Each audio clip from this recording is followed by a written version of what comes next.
you is about to go down.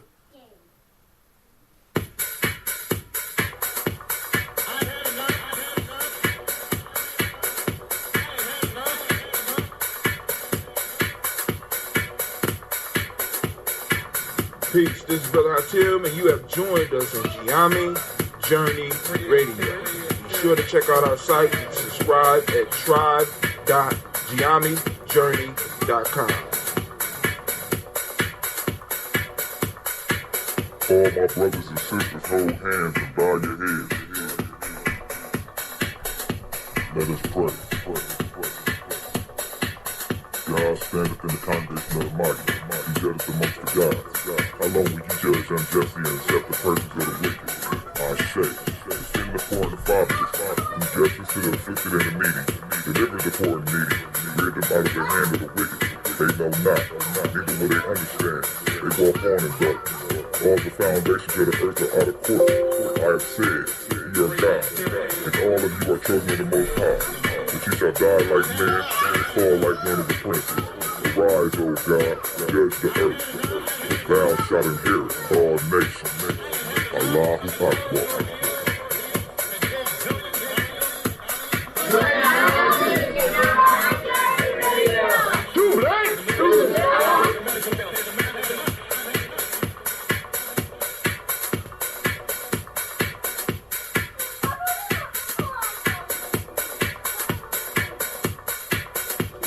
This is Kadar Franks, and you are now listening to the Gye-Nyame Journey Radio.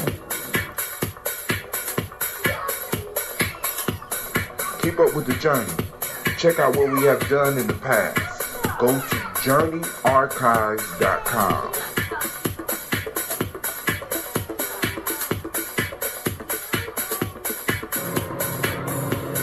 This is Adnan Sheik, aka Ace, live from Shisha Lounge, and you are now listening to Gye-Nyame Journey Radio.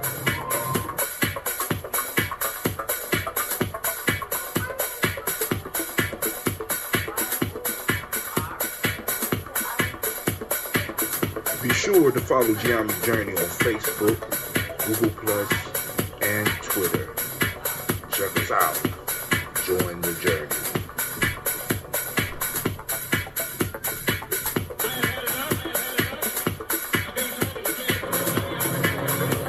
This is Adnan Sheik, aka Ace, live from Shisha Lounge, and you are now listening to Gye-Nyame Journey Radio.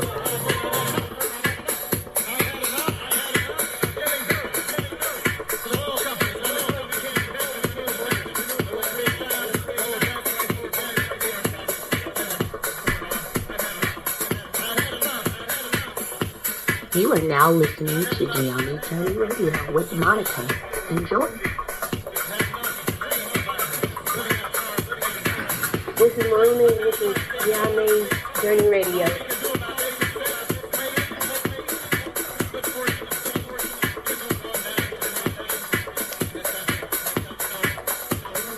This is Willie. Welcome to Gye-Nyame Journey Radio. I want to give a shout out to Silver Kevin, all my Silver Nation out there. I want to give a shout out to my mom. I give a shout out to my dad for raising me and my family for being around me. And I want to give a shout out to the people of my generation that's trying to do something big.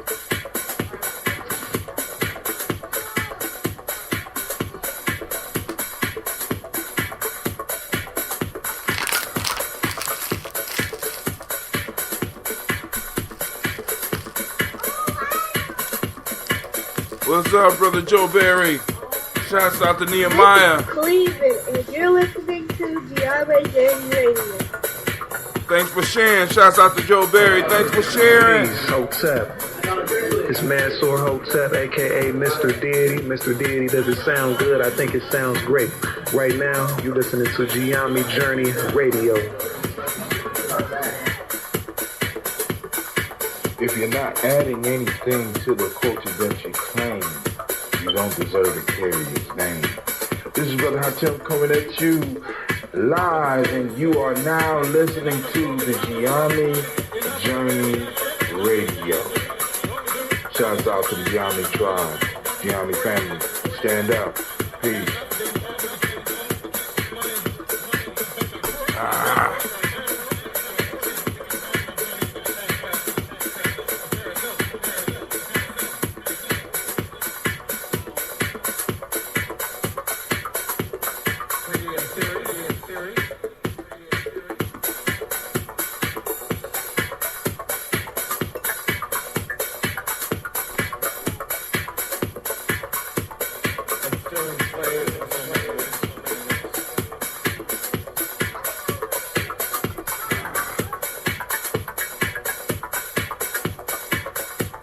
If you're not adding anything to the culture that you claim, you don't deserve to carry his name. This is Brother Hatem coming at you live, and you are now listening to the Gye-Nyame Journey Radio. Shouts out to Gye-Nyame Tribe, Gye-Nyame family. Stand up. And you are now listening to Gye-Nyame Journey Radio. Peace.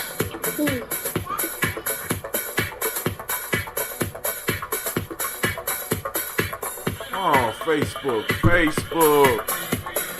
My God, this moving so slow. You are now you listen to my daddy. on Gye-Nyame Journey Radio. Radio. Peace.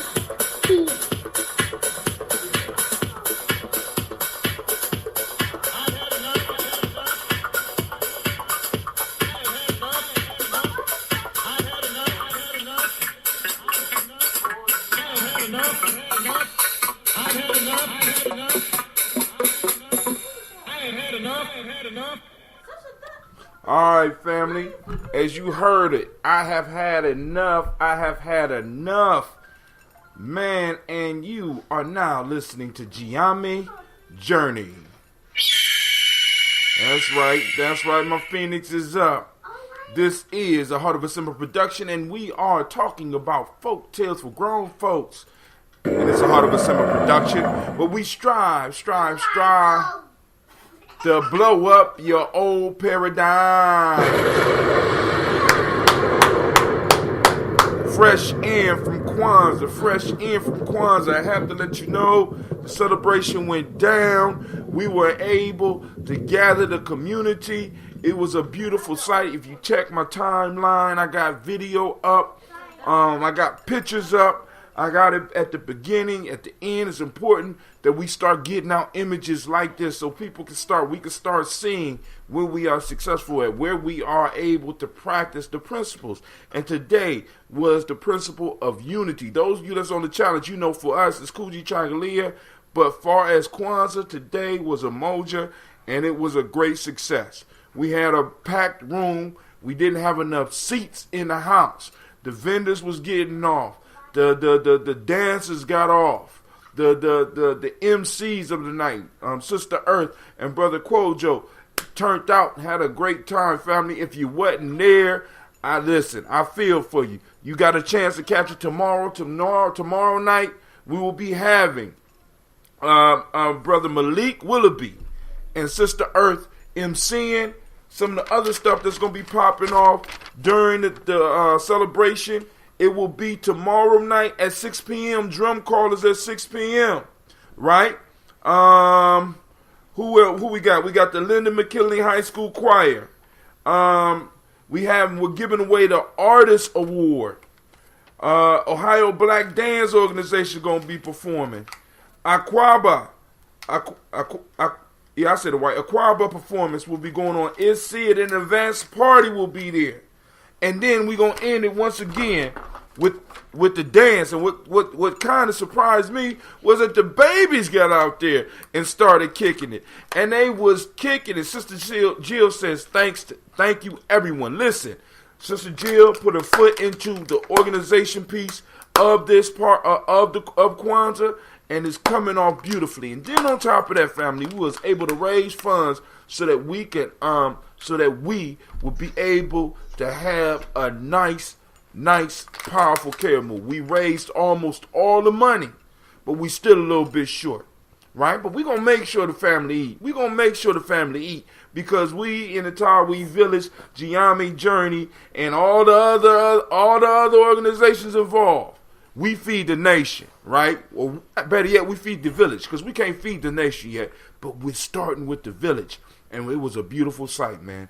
All them babies running around, all those vendors doing, you seen economics working. Now we gonna get the political arm of our stuff moving. We had the security piece moving. Brother Shechem, shouts out to him. He came up to me sharp as a tack.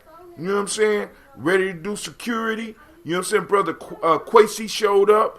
You know what I'm saying? Ready to get busy, family. Listen, we are building. We are on our way back. We are back on the cycle. What do I mean the cycle? If you look at every 20 years, there's an awakening. Family, this time, I'm in my 50s. The first time, I was in my teens. The next time, I was in my 30s. Now I'm approaching my 50s. Family, I need y'all to understand.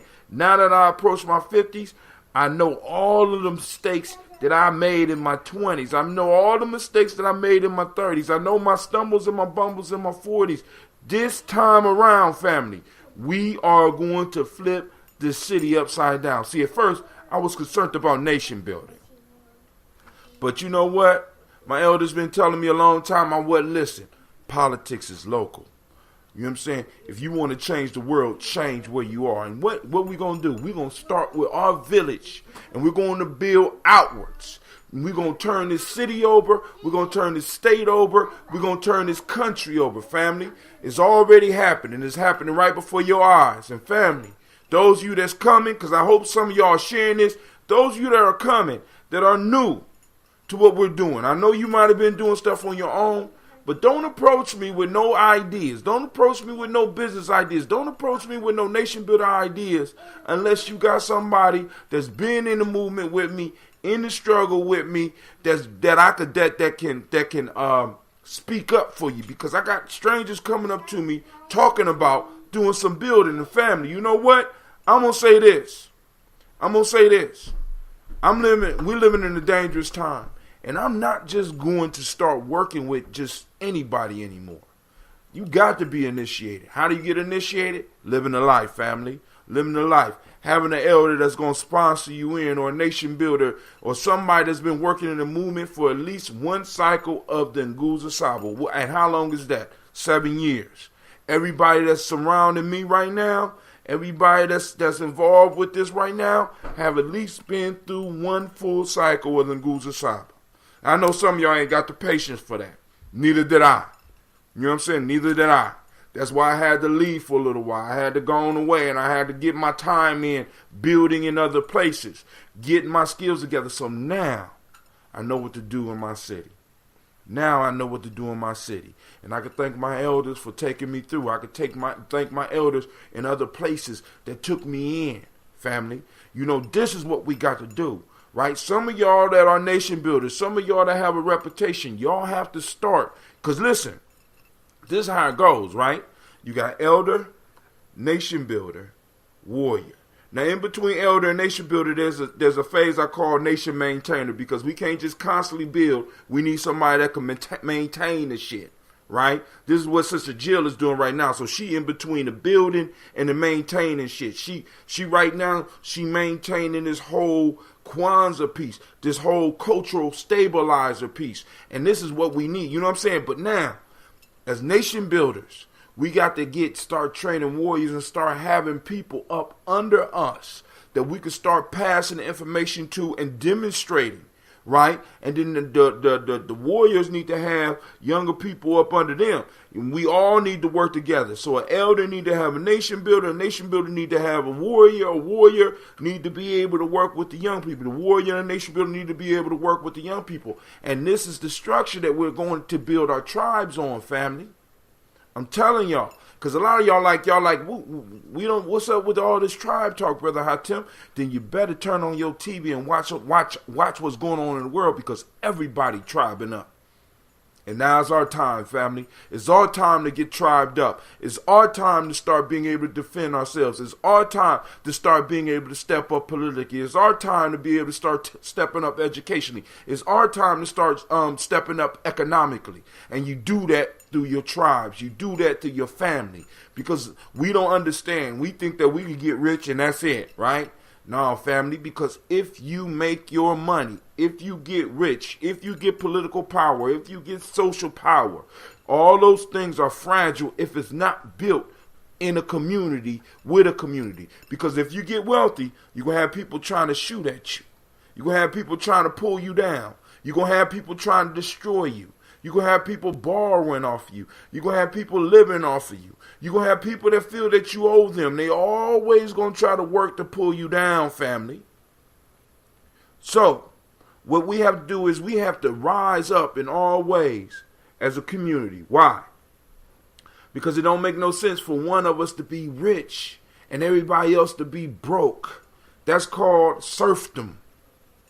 Right? Well, like for example, we look at the whole situation, because I don't like speaking on other man's shit, but you got certain famous individuals, right, who get a lot of money and then start fucking around with young girls, right? And it's almost like the family is giving them away because this one rich individual out of this community is able to take advantage of that shit.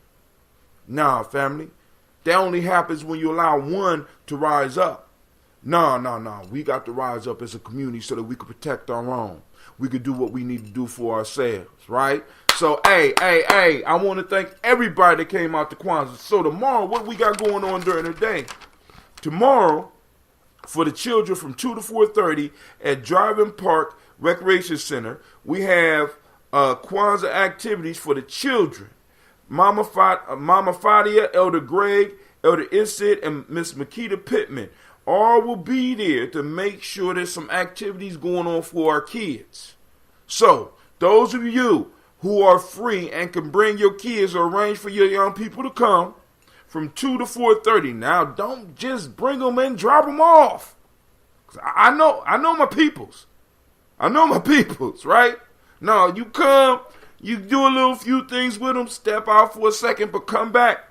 Don't go too far, because at 4:30 we shutting it down because we got to get over here and get ready for Kwanzaa. It starts again tomorrow at 6 p.m.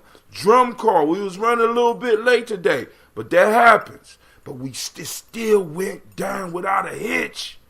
And even if it was a hitch, you know what? Because the collective is so tight, you wouldn't even know it. Right? I got the book.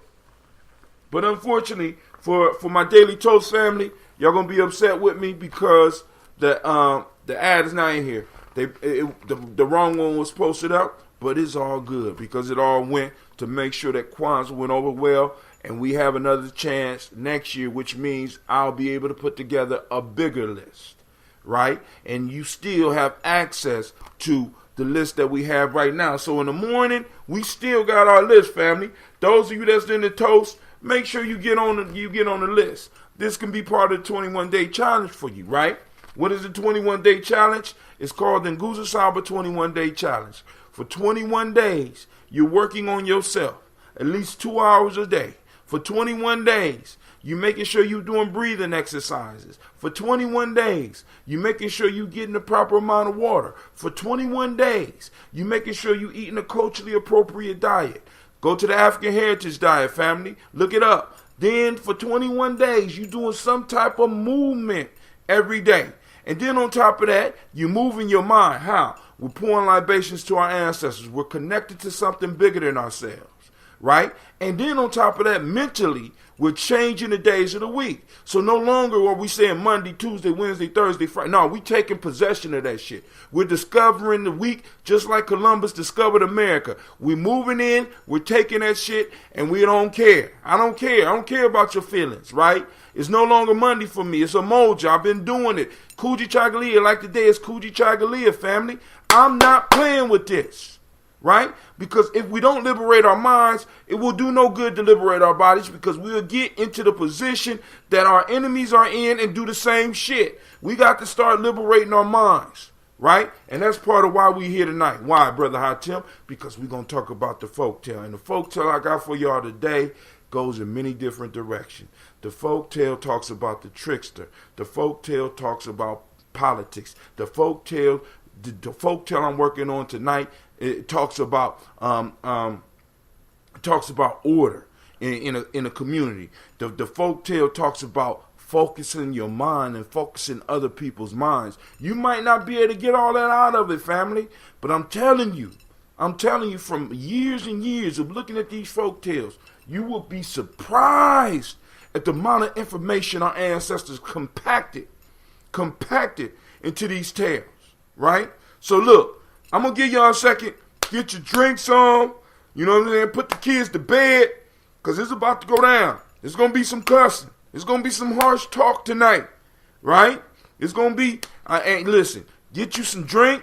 If you need to, go and get your libations. You know what I'm saying? Don't do too much because you're going to have to get up in the morning because we doing the Daily Toast at 5:15 in the morning. I will see you there, right? Those of you that started the challenge, hopefully you started yesterday, but the best time to start the challenge, family, and we all can do it together. Like I said, if I get 1, 2, 3 of y'all together and y'all want to do the daily challenge, you want to do the 21-day challenge with me, the best time to start is January 1st. 21 days. You don't have exercises to do, Brother Hatim, I got some exercises for you. Some simple ones depending on what level of your fitness you are at. You know what I'm saying? You know what I'm saying? So, hey, we could work it. If you ain't got your own movements to do, we could work it from where you are. From the wheelchair, from being able to sit on the bed, to being able to walk or even to run, family, because you got to invest your time in your body. All right? You got to invest time in your body.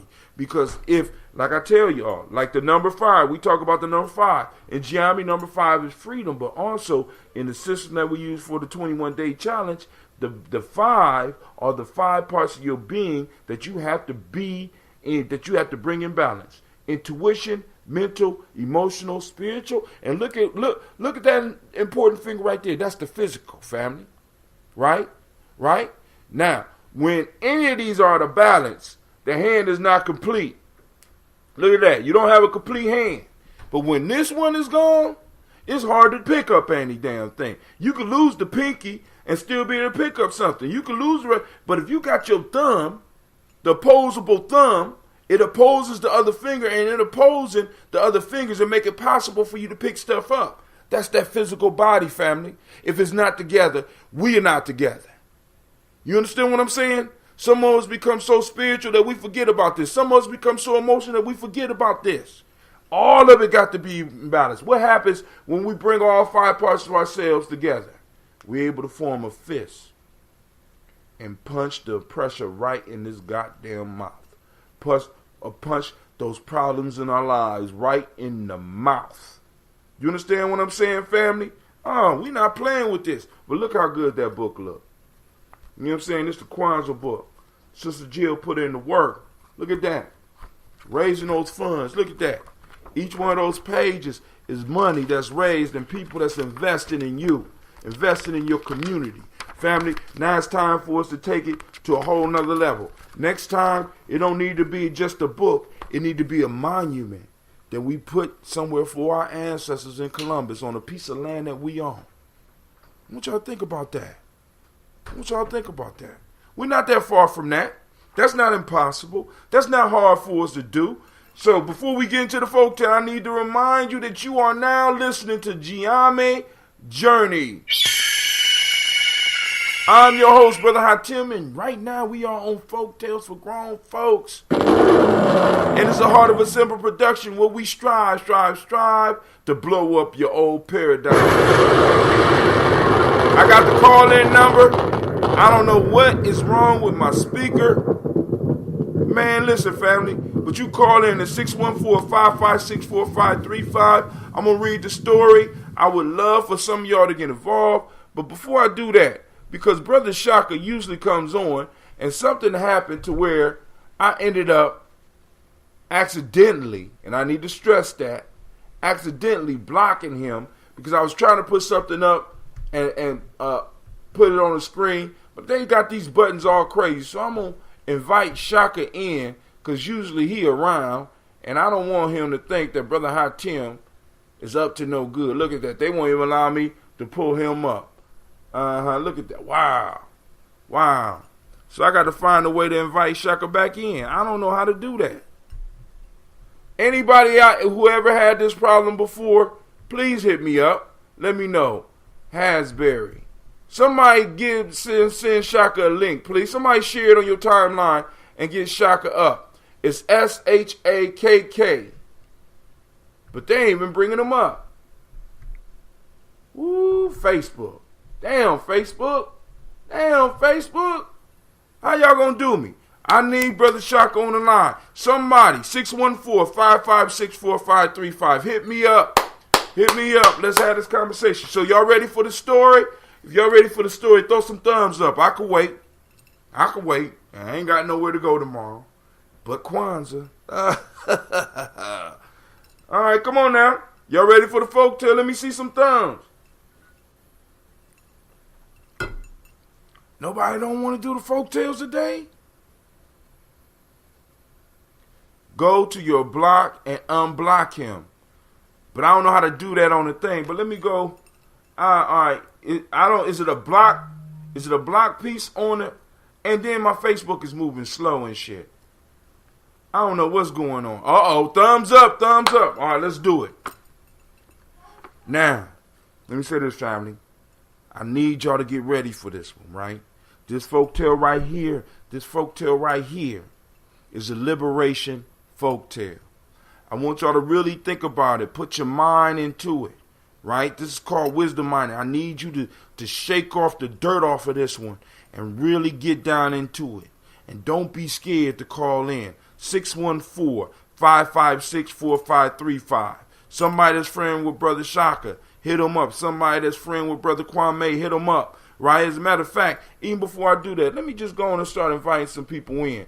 Y'all can feel free to invite people in too. So I'm gonna just invite people in because maybe one of my people out there got Sister Jill already on here, Brother Kwame out there, Sister. Okay, let's get them all. Brother Anubis, I ain't seen Anubis in a couple of days.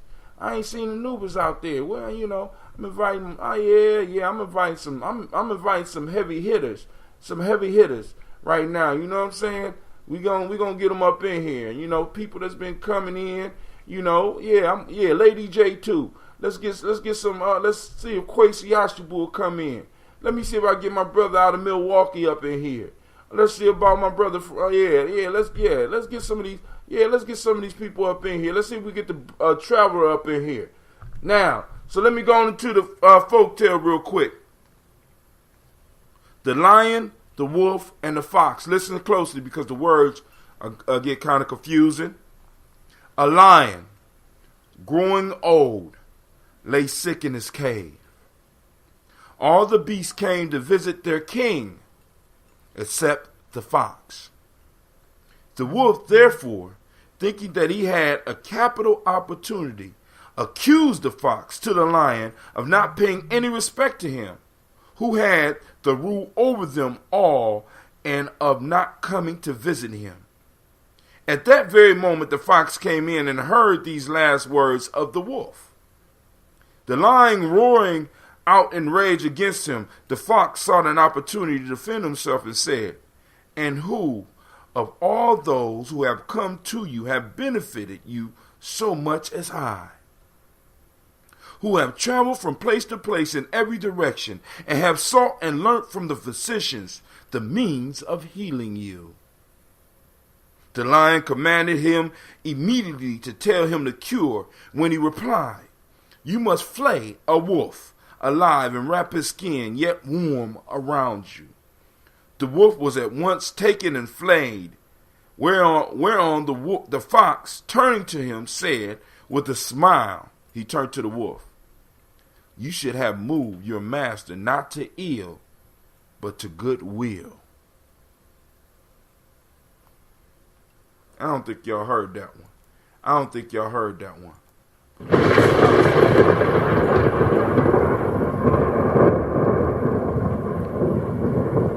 I be having all these people talking about gangster shit. I be having all these people talking about nation building. I be having all these people talking about doing shit, right? All this tough talk on Facebook, right? And in what people would consider a kid's folktale, some real gangster movement was done. Some real thinking, quick-witted thinking, overcoming obstacles, breaking through type thought was just demonstrated. And I don't even know if people caught it.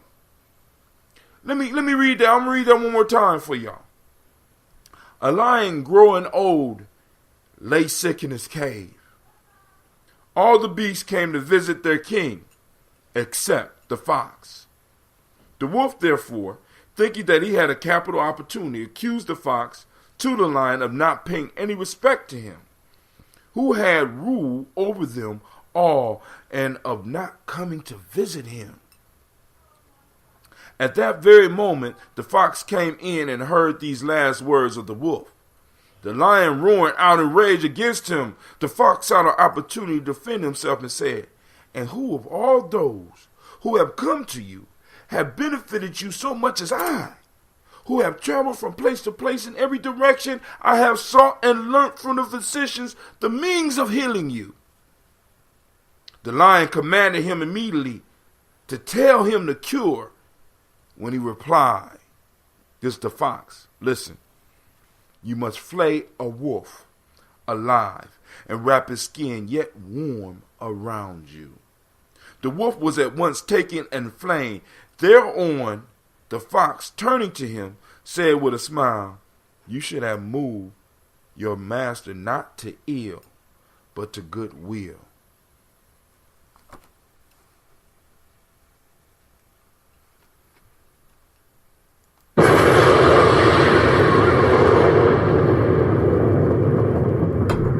Call in line 614-556-4535. This is called Wisdom Mining, family. And if you don't pull some wisdom about this one, it won't be my fault.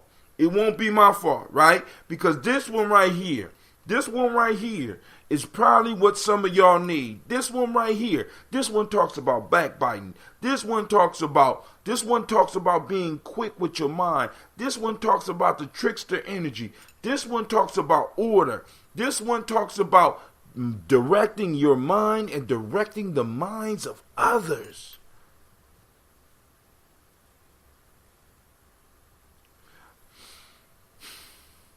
All right, so I'm going to go through it since nobody calling in, right? But you know, Sister Jackie, I see you out there. Joe Berry, I see you out there. Sacred Aspirant. Destiny Daniels, I see you out there. Dalian Abdul Razik, I see you. I seen you today too. Kimberly Newton, I see you. Naichi, I see you. J Love Benton, I see you. Jermaine Richardson, I see you. Tara Waters, I see you.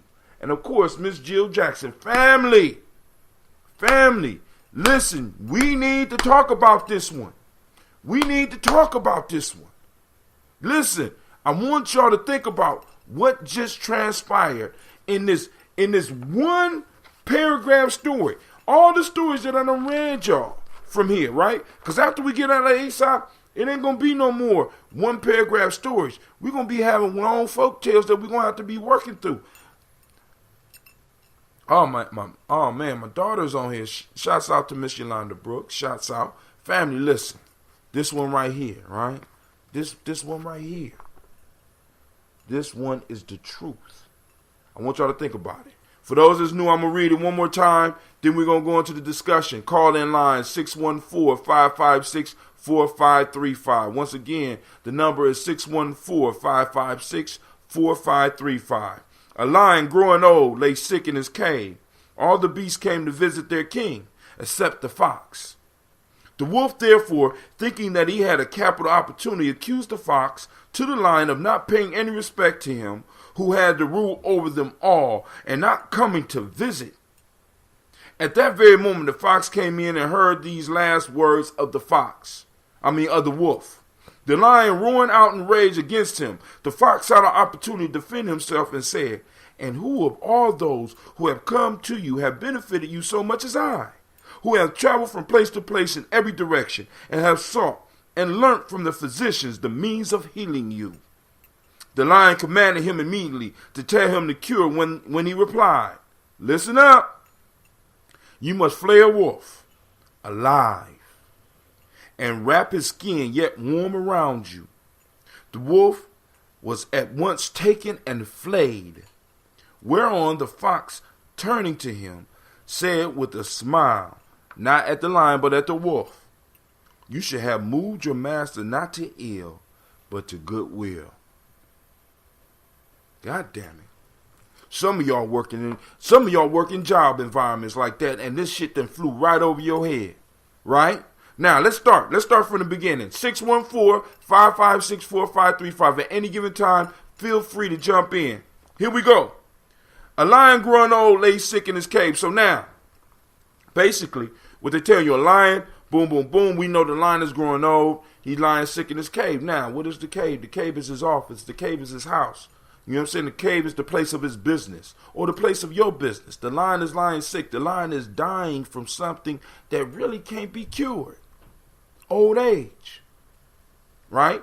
All of his kingdom, because the lion is the king, is gathered around him. What is the lesson in that? There's order even in nature, family. Is there order in your family?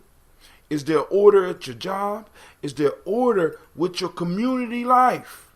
There's an order. That's the first lesson that comes out of this goddamn book right here. There's order.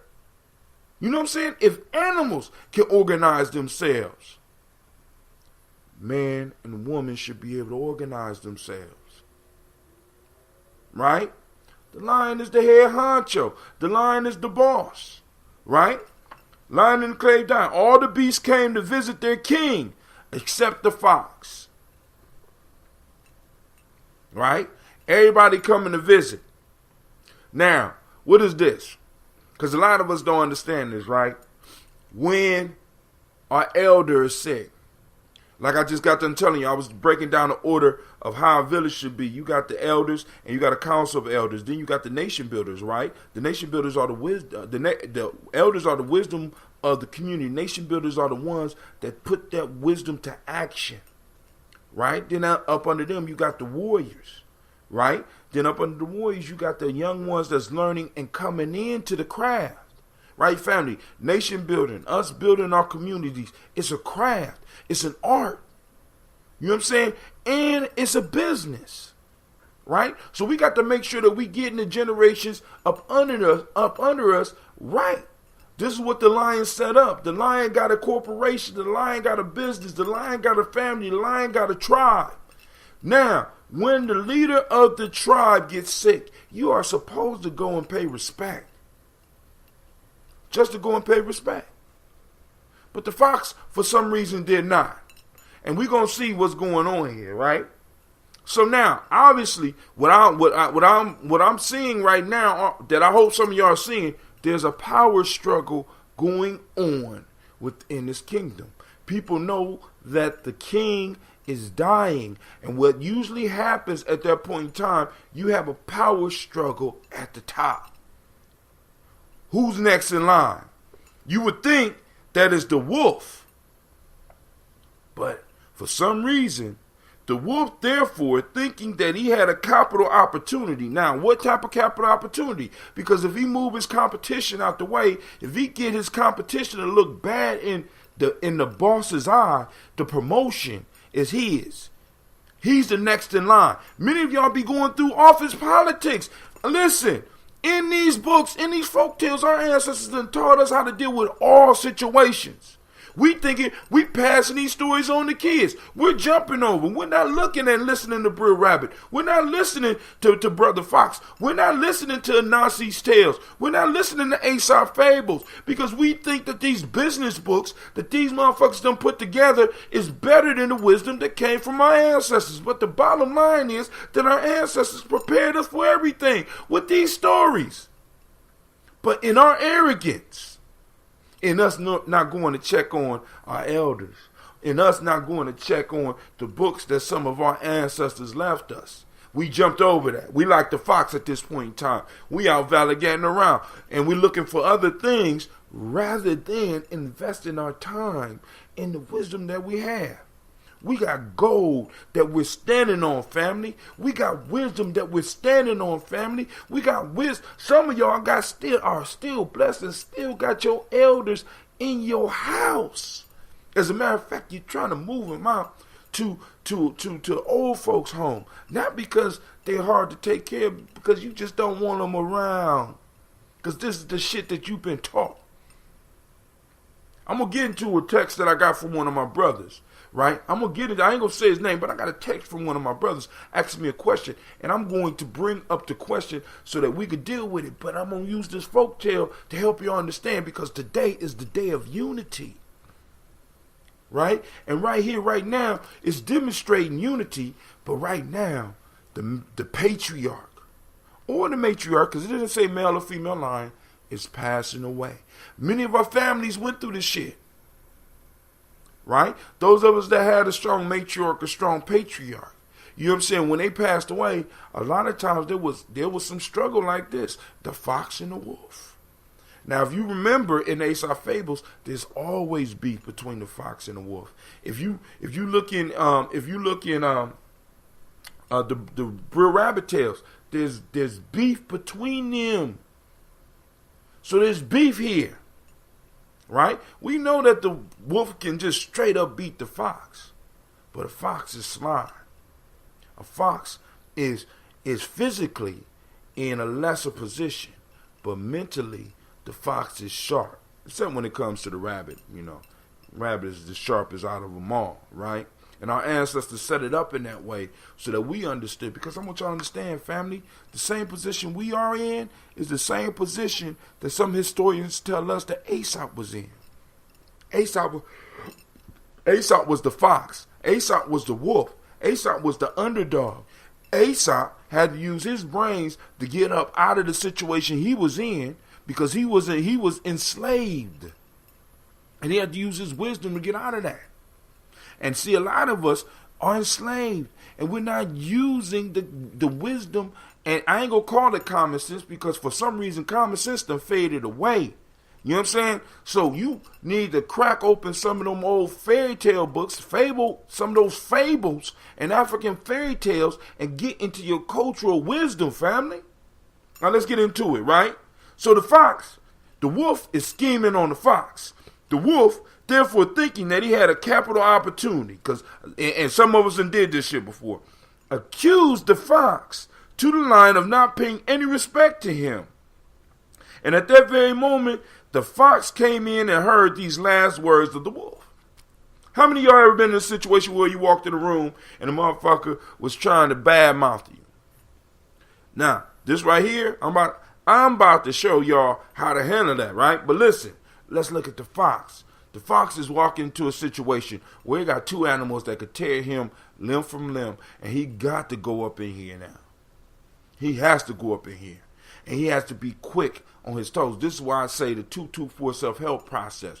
You spend 2 hours a day on you, sharpening your mind, sharpening your body, sharpening your intuition, sharpen your spiritual connection, sharpen your emotional balance, because the fox could have came in and got emotional like some of us. The fox could have came in and tried to get physical like some of us. The fox could have came in and just tried to get all smart with his mind. The fox could have came in and just tried, you know what I'm saying? The fox could have just came in and got devoured with any other thing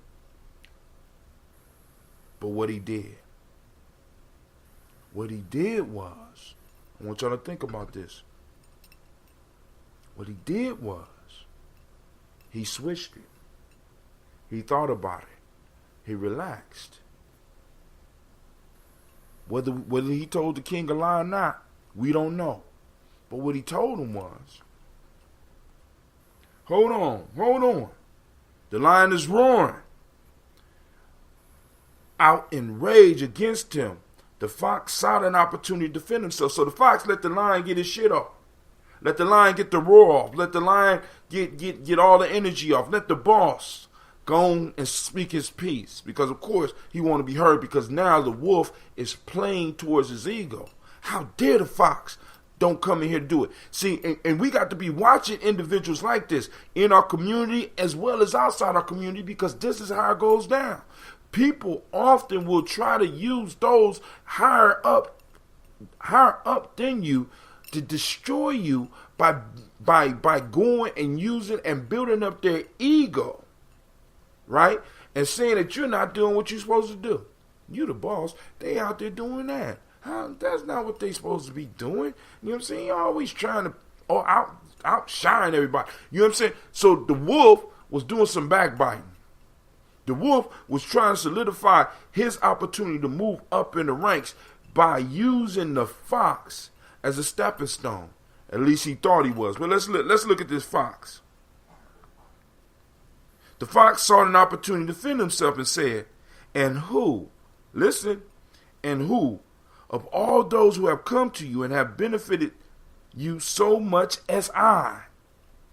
Now, when you're dealing with somebody that's based on ego, somebody that's based on just making dough, somebody, really, this is life. You know what I'm saying? Everybody want to be built up. So now, the fox left a question in the lion's mind. The fox is guiding the lion's mind. The fox is in control of his intuition. He's in control of his mental. He's in control of his emotional. He's in control of his spirit. He's in control of his body. Family, you only get that way by practicing. You could be calm just like the fox, because the fox is in a situation. He's in a situation very similar to our people. Right? This is why a lot of us have learned to be able to maintain our control, the control of our body, the control of our looks, because in certain situations, if we reacted, we would die. If the fox would have reacted in a way to defend himself, if the fox would have reacted in an emotional way, if the fox would have tried to talk back, the fox was at a disadvantage. See, sometimes some of us need to learn how to shut up. Part of strategy sometimes is like like in chess. Is sometimes in chess you learn that sometimes you need to move forward, sometimes you need to move back. You know what I'm saying? Same thing in sports, same thing in combat. Sometimes you need to retreat, and sometimes you need to move forward, family. And sometimes some of us don't know the difference.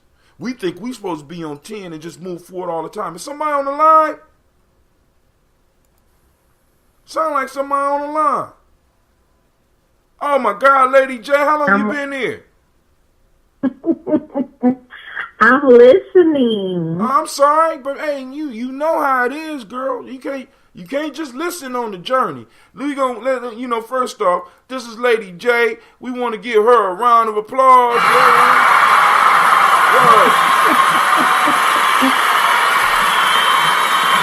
That's right. Suck it up, girl. Suck it up. That's right. Now I'm gonna be the lion on you, you fox. I got a question for you, baby. Why wasn't you at Kwanzaa? I am dealing with some medical. I'm dealing with some medical issues. Oh, okay.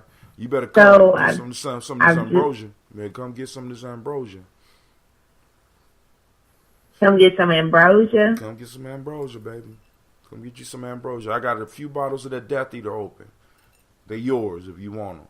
So I did have my though my coworkers kind of frowned upon me, I did have one of my students, her father, he must have been a doctor in their home country. So she did bring me some things from him on the last day of school that could, it's helped with the swelling. Swelling has went down, the inflammation. So we'll see. Yeah. And though some people said that I should not have accepted this, I trusted that her father and even her may know something I don't know. Question, baby. Question. I got a question for you. You did get this student a good grade, right? You know what I'm saying? Because I just hope you gave her a good You know what I'm just saying? She is not getting a good grade. No, she is not. Oh, baby. Yeah, I agree with your coworkers. She is not getting a good grade, but it's complicated why she's not getting a good grade. If I could grade her on some other things, she would be getting an A+. But ain't it messed up that some of those other things don't count no more? But hold on. Brother Sifa says, I can relate to that story. I've been in the fox's position before. That's why I stay in my lane. Build with those who build with me. See, because now it ain't just about, because I'm going to just say this, bro. I don't think it's just about staying in your lane. See, because, well, actually, let's keep it at that. Staying in your lane. But then we got to understand that there's a whole road. So we got to make sure that we're building, because one of the things that I'm noticing is that a lot of us, we start building with people that's in the same lane as us. We not only need motherfuckers in the lane, in different lanes, we need the other side of the expressway. We need the whole damn expressway. We need those that's playing the guardrails. We need, you know what I'm saying? So when we start talking about unity, right? Unity. A perfect model for unity. If you ever need a picture of unity, look at your body. The finger is not trying to do what the thumb do. The thumb is not trying to do what the brain do. The brain is not trying to do what the lungs do. The lungs is not trying to do what the heart do. You know what I'm saying? The only time we have problems in our body is when cells start trying to act contrary to what they're supposed to be doing. Right? So it's good to stay in our lane, but we need to make sure that when we building completely. This means that as a people, we're covering our back. And what do I mean by that? For example, a lot of us talk about going to war, but a lot of us don't think about the logistics of going to war. What are the logistics, Brother Hatem? The logistics is how, when you go to war, how are you going to get your damn food? You know what I'm saying? You can't talk about going to war if you can't maintain a line to get the food to you. This, in history, it shows you over and over again what happens when the military goes out and cannot get the food. A story. Bring it, and then I'll bring it back to the story. Here's a story. Napoleon wanted to go to Russia. Everybody told him, do not go to Russia in the wintertime. Do not go to Russia in the wintertime. Napoleon went to Russia and got caught up in the wintertime. So Napoleon figured this was his plan. I'm going to go, I'm going to conquer town by town. After I conquer town by town, we will raid the town, we will get all the food. What the Russians did, they forced him to march deeper and deeper into Russia, because every time he marched, they would burn the town down, and they would keep moving him deeper into it, to eventually he got caught by the wind. And by the time it was time for him to go back, because he couldn't pursue him no farther because it was getting too cold and getting too muddy, they whooped his ass all the way back to France in shame. This has happened over and over again. So when we're thinking about war and we're thinking about doing the things as far as nation building, we got to think about having people in all lanes. We need politicians. We need lawyers. We need businessmen. We need entrepreneurs. We need teachers. We need police officers. We need mayors. God damn it. We need scientists. I 100% agree. I 110% agree. That's true building. A lot of people, we're not on that. And Joe, I got you. I got a few bottles left. So if you see me tomorrow, I will get it to you unless sister say she want them. You know what I'm saying? But then I got some brewing, and I'm going to, on the caramel, this batch should be ready by the caramel. People going to be able to drink on me. You know what I'm saying? But let's get back to the story. For those that are just catching up, we are on the story called The Lion, the Wolf, and the Fox. Look up Aesop Fables and you can catch up with us. The lion roaring out in rage against him. The fox saw the opportunity to defend himself and said, and who of all those who have come to you have benefited you so much as I? So first off, now, when you're dealing with a boss, when you're dealing with some, especially somebody that's coming off on you on some ego stuff, family, right? If other people is feeding his ego, you need to feed his ego. And how do you do that? You feed it in a way that can move you into a position where now you empower, because I want you to understand the power dynamics, because at first the power dynamics was working towards the wolf, but the fox walked in and understood what was going on.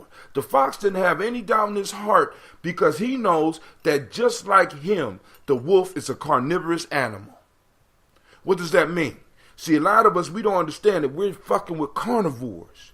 When we are operating in business, when we are operating in politics, when we are operating in economics, understand that you are in a realm of carnivores. What does that mean? You are in a business where you are in a place where individuals build up who they are by the destruction of others.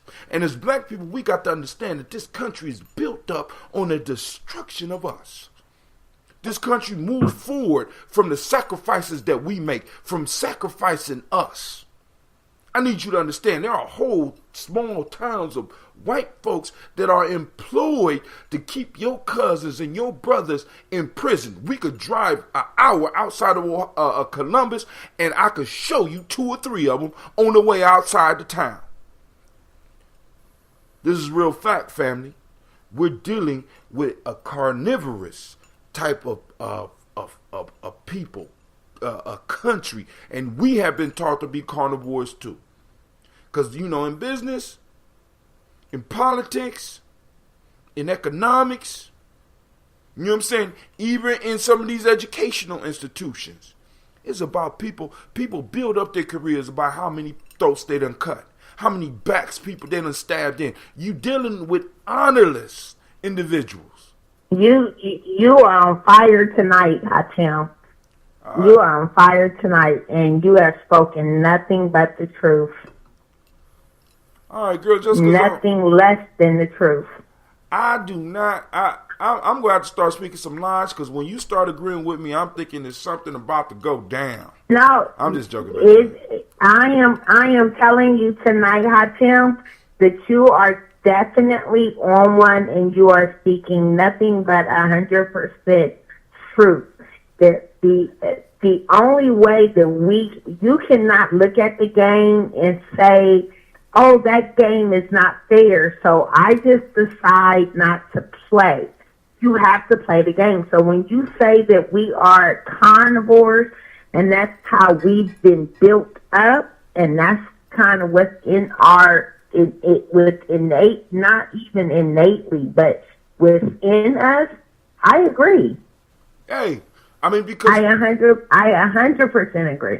See, because you got to think about this. We come from not just because we like to just deal on the agricultural piece, but even when we became agricultural, what we did was we did start growing food, but we also domesticated animals so that we didn't have to go out and hunt the animals. Family. And hunt the animals. So you no longer had a danger. You could domesticate your animals. Right, so you wouldn't have to go out and hunt now, and that made it safer for us. But the same concept still lives on. Family, understand that the only way one group can build up and get to a point where America is by oppressing and holding another group down. We were the fuel to build this economy. It's called survival of the fittest, right? That's what they call it. Survival of the fittest. It's called survival of the fittest, and then they also say things like only the strong survive. Only the strong. Only the strong survive. So that gives another hint at just exactly what you're saying. I do 100% agree, which is why when this is kind of off-center, left center, right center, you tell me, Hatem. But that's why I say when we have this argument about racism, and who's capable of having racism, right? Right. Who can exhibit racism? I say, well, why would you not ascribe something to me and my people? Why is it impossible that me and my people might be racist? Because at its surface, it is nothing at all that I could assume that would be detrimental about that. I have to use my superpowers to get in on the conversation tonight. Wait, hold on. I owe Brother Shaka a public apology, and I keep on saying it was an accident, and I know he about to get on here and accuse me of some shit. But brother, I've been looking for you. I got people on the line right now that I told to reach out to you to tell you to call in. I accidentally pushed the button. I'm trying to figure out how to fix it. So before you even start on that shit, man, I did not do that on purpose. But go ahead. It's your show, man. It's your show. Go ahead, sis. No. Go ahead, sis. I was just chiming in and let y'all know I was here. We know you here. How y'all know I was here? That's all I have to say, Mr. Shaka. Just that much right there.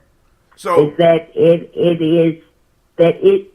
it behooves us that we would not understand that as a people, and when discussing our progression, that it may not, it is not all negative on its surface to be racist. No, see, you're absolutely right. I understand what you mean. I understand what you mean. We all need to understand. We all need to understand what she means. So break it down, because we need to understand this shit. But go ahead. Let me say this. I used to own snakes, right? Captive-born reptiles. And these reptiles were conditioned to eat dead, meaning frozen rats or rabbits, however big they were. And with that being the case, they didn't have the natural instinct to strike, to kill, to eat. But as soon as they were called to kill one time, it changed their whole demeanor. Now they have that instinct to kill, to eat. And so I guess the point is, in the correlation between us as human beings and the way that we behave as carnivores, is that when you got the taste for blood, that takes the game to a totally different level. And for someone who's in the game, who is conditioned to eat dead, they have no idea what they're up against at all. The ones who, exactly. So those of us that come from a non-profit mind state, those of us that come from a peaceful mind state, when we go into these boardrooms, when we go into these political offices, when we start trying to start businesses, and we don't understand why people are coming at us in the way they are, why is everything cost? We don't understand, right? So what this story is telling us is that we need to understand that we're playing with carnivores, right? We're playing with carnivores, and then on top of this, we have to keep it all the way real, family. If you was running anything, if you had a business right now, and you had different people competing to take over your business, who would you be more likely to pass it down to? If you could, would you pass it down to one of your children, or would you pass it down to some stranger who just happened to come up? You know what I'm saying? We have to be honest. We're not being honest. We talk about what's not fair and shit. But hold on. Can I chime in with something? Yeah, but hold on. Let me say this. Somebody else from Columbus is on the line. Could you introduce yourself, or you just listening in? 735. This is Brother Sifa Nibiru. How you doing? I'm doing good. Thank you for calling in, brother. I know you're going to have something to say, so when you get ready, chime in. But Lady J, it's on you. Okay, well, I'm going to let everybody else finish their go ahead. Chime in.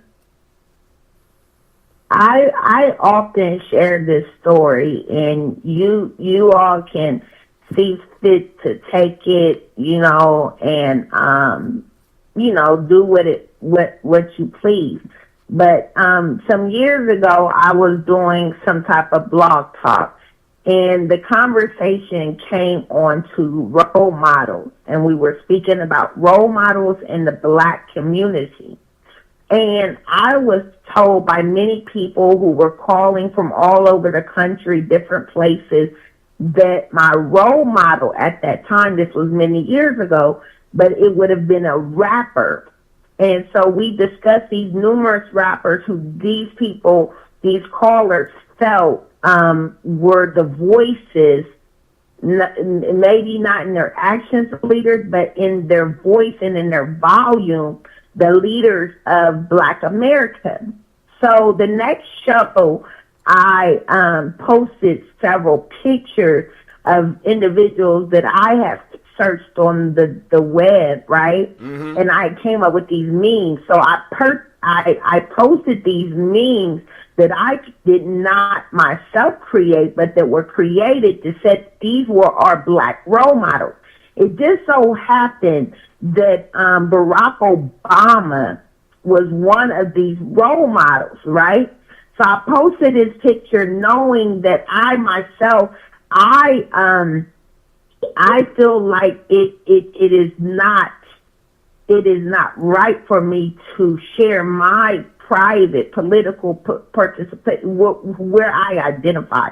I don't publish that, right? So I post this picture, and I'm being unbiased because, again, I found this on the internet, and people attack me and they accuse me of being certain things. But at the end of the day, I said that this was exact. It was exact example of how people had expected so much out of politics, when at the end of the day, it was nothing more than politics, right? Many tricks. So whereas some people had vested and expected so much, some others had not. And some others had known that this might have been just a symbol of something that could be seen as black pride, right? But maybe not this idea that this miraculous change could happen, because it was just politics, right? But it was a symbol that symbolized so much more. And so many people did not get this. And so when I posted this, I had people who attacked me, attacked my character, attacked my motive, attacked everything about me, only because I was saying one thing. I was saying that this is a role model. This is someone who exemplifies or gives an example of what you could aspire to be, versus some of these people who are in your media, right? Mm-hmm. In your mainstream media, who are said to be leaders by some, but they're not leaders at all, right? Word. This is someone who we could aspire. But and again, I argued that because I seen that these were politics, right? Many tricks that would be put upon us. I didn't have any outlandish expectations, right? Word. But I just see that this is just something that I see when I look at my people. Lady J, I got a question for you. Yes. Over the past few days, it's been obvious in the conversations how, like, a lot of black leaders, especially dealing with our media, have been attacked. Tavis Smiley, so forth. I was just going through my Facebook feed, and there's a thread going on about how Malana Karenga, about his personal convictions and something not outlandish, but I guess it's something regarding 2 women being unlawfully detained or whatnot. Are y'all familiar with this at all? Yeah, been with it for a long time. So the question is that when it comes to these types of things, once again, they're attacking the institution of Kwanzaa because of Karenga's personal convictions. Where do y'all stand with that? Who, me? Both you, Hot Tim, and Lady J. My thing is, family,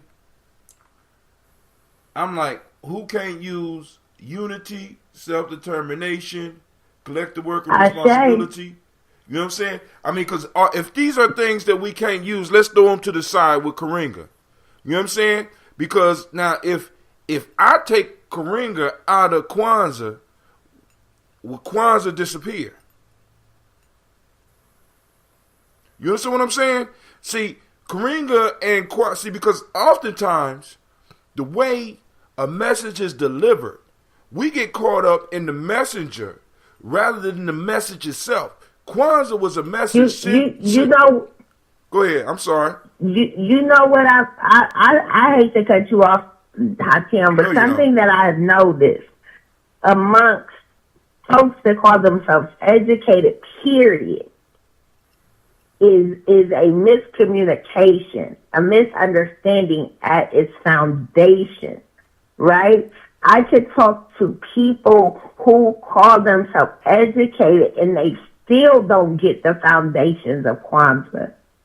They think of it as an African, as if Africans somewhere on some united front in Africa is celebrating Kwanzaa. They don't even get that piece.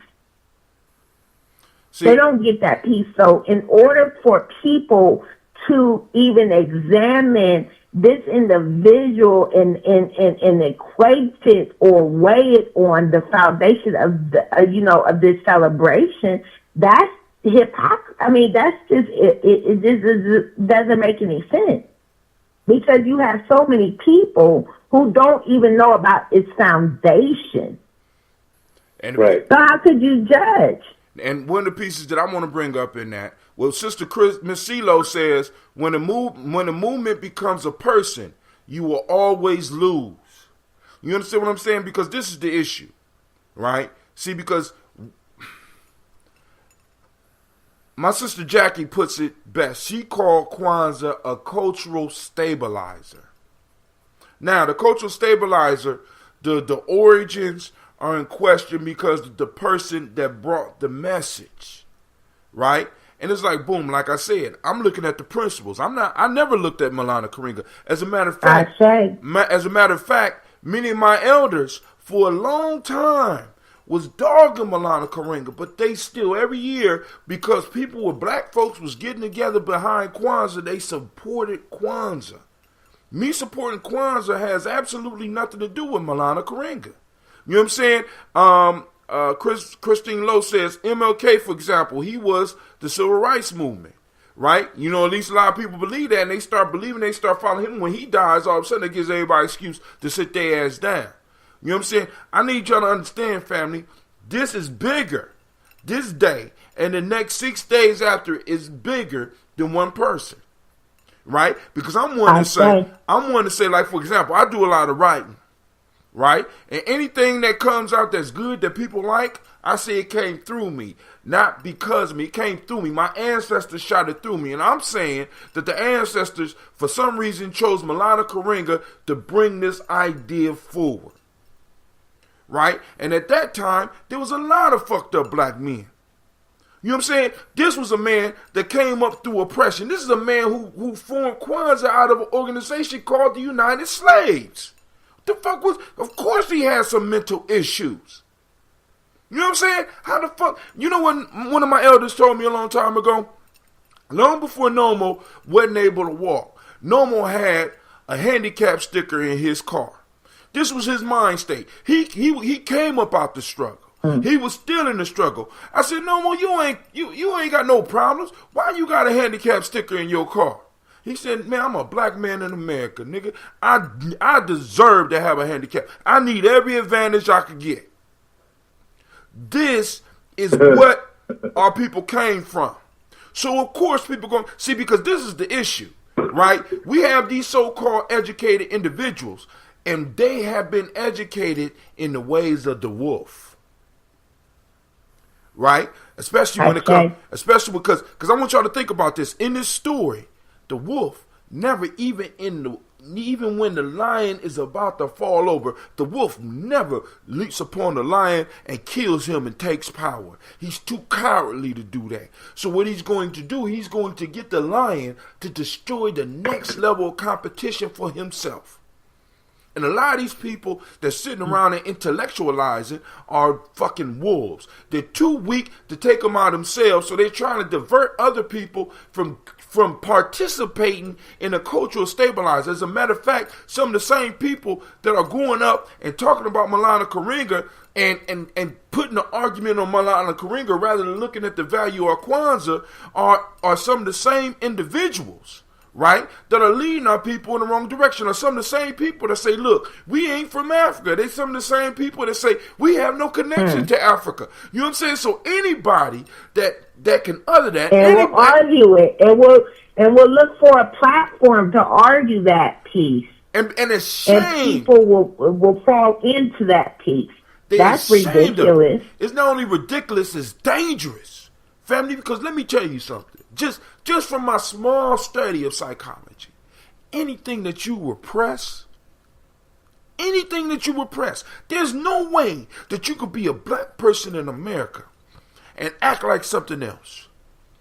Right? Act like something else. And not have something explode back on your ass. Go ahead. I did something, Tim, and I just do this right now. It seems like an experiment, right? So I tell people that I don't celebrate Christmas, right? Right. And I watch their reaction. I watch as it becomes something religious. I watch how they try to say, I'm automatically Jehovah's Witness. There's a lot of things that come up when people are trying to figure out what is my justification for not celebrating Christmas, right? Mm-hmm. So then I tell them it's like a political protest, right? It's a political protest, and I just refuse to celebrate what I deem as a pagan holiday, a consumer holiday, right? Mm-hmm. And so I watch people scramble, and again, I've already watched them make assumptions. So again, I've watched over the season, right? Mm-hmm. Over this season, as we go into, now we have, so we had this thing at my school where they, it's all about Christmas. It's all about Christmas. And then, so for me, someone who doesn't celebrate Christmas, I'm kind of on the outskirts. So I do this thing, and I celebrate all these different holidays within these different cultures, right? Mm-hmm. So again, I just watch as people try to figure out what it is. So I tell these people, they say, you got to tell them the favorite part about your holiday, right? So they're talking about Christmas. You got to tell them the favorite part. So I'm already feeling like you're going to make me celebrate Christmas, right? Mm-hmm. So I talk about how New Year's is my favorite holiday, right? Mm-hmm. And I give them the history of the Emancipation Proclamation and according to when it was actually signed, when it went into effect, what it meant, and why I choose to celebrate New Year's as my Independence Day. They excluded me, Hatim,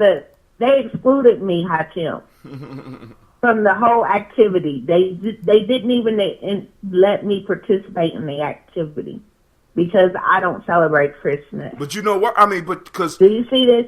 Right, because that, first off, you're coming with a different mind state. And anybody, because this one of the pieces, this how you know a lot of times when you're dealing with some people who have been brainwashed, because even people that supposedly are conscious, we get brainwashed too. When you can't discuss new things, new ideas, right, you might have a problem. When you feel uncomfortable, you know what I'm saying, because somebody's coming up with something new. I ain't talking about me because really, the whole piece you just broke down about the whole New Year's thing, I'm kind of intrigued. Whoa. We need to have a discussion. We might need to have a whole show on that shit. You know what I'm saying? But the whole... If you read our ancestors' autobiographies, Hatim, they all shunned upon Christmas.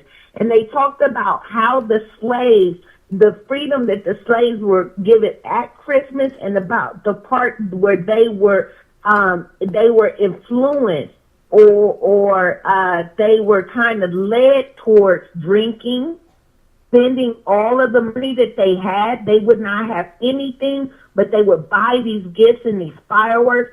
All of our ancestors who were writing these autobiographies, they all spoke about Christmas, and they spoke about New Year's. They spoke about how New Year's, that's when we celebrated, because we were still off. And that was our real true Independence Day.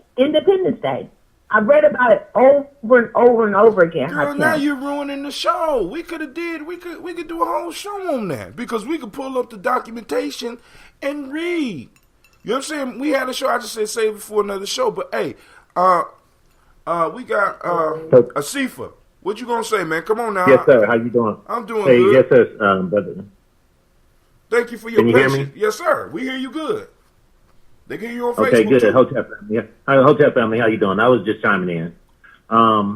First of all, I want to say thank you and congratulations for putting the show out there that's going to be informative and educational for the people to listen to. Brother Hatim, and me and you go way back Yes, since sir. the early 80s. Yes, sir. And Baba Nomo is our great teacher. And a lot of the brothers in the Afro set, I want to pay homage to them brothers. He said the and Afro some set. of the brothers.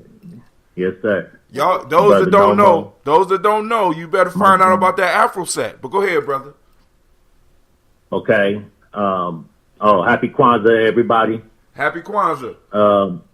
I just want to say this, that, I was just listening in, and, we got to realize that we got to be conscious of the assimilation process that we went through. And the fact that we have been assimilated as a people. And we've been putting this process all along that we have to reverse the assimilation in one way or the other. The Kwanzaa is a process of taking us out of that assimilation. Word.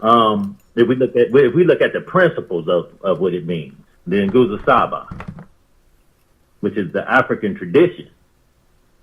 I reflect on it a lot because, I ask myself every day that, how do we get our people to subscribe to our culture, our way of life, our African culture, our way of life, our indigenous autonomous way of life. And respectfully, when I came to the Millennium over there, I seen all that y'all were doing. I was like, wow. In the institution, is teaching these children the principles. And I was impressed. I was very impressed. I want to commend you on that, brother. You and the family over there at Millennium. Because, over the years of our education and teaching and working with these youth, we have to set up the structure, the infrastructure. I can remember when me in the South was working with doing young people in that, set up an infrastructure and a structure for them to come in the educational process, for them to own and understand what leadership was. Word. From a cultural mindset. Word. You see what I'm saying? Yes, sir. Yes, sir. Yes, and sir. And in order to do that, we got to learn to first take ourselves out of our own personal naps, our own personal egos, and put ourselves in the mindset of how these children would receive us. Because they're fresh into this, they're new minds into this, and they have to be nurtured and groomed. So one day they become leaders within themselves. I went through that rites of passage. You went through that rites of passage. Word. And so we have to set up the structure of the rites of passage and put them in proper leadership. Because now, in order to give them that type of way of life, for them to adhere to that way of life. And I want to say this, that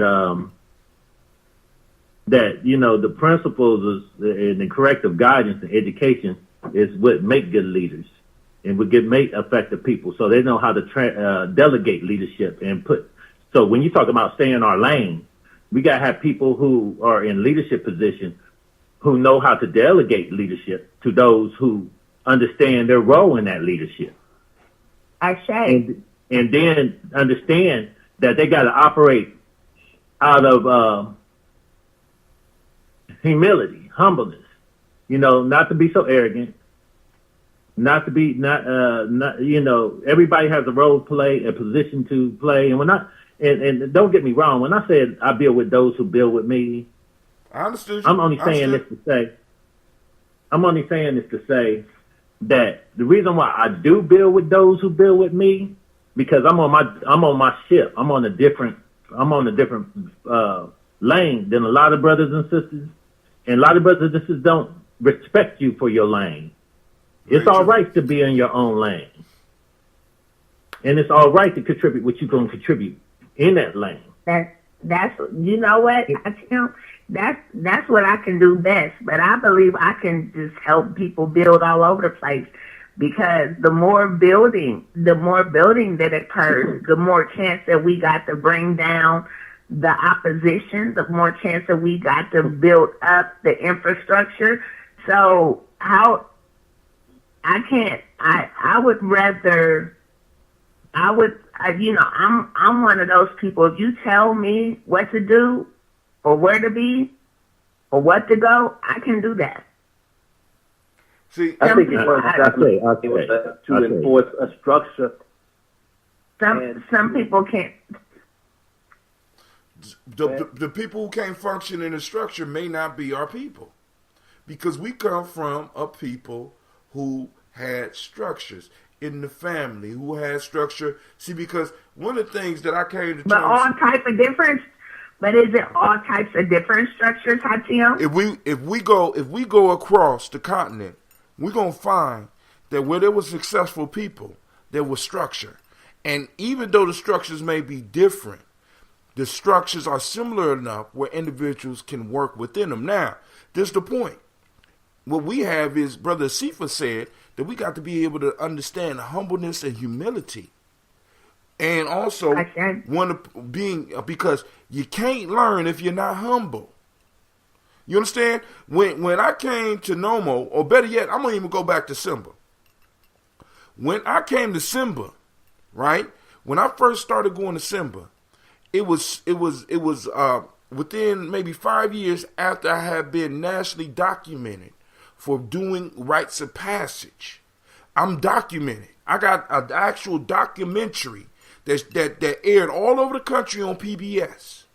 You know what I'm saying? And I could have went to Simba with an arrogance, but I wanted to see what they had. And I wanted to learn, so I humbled myself.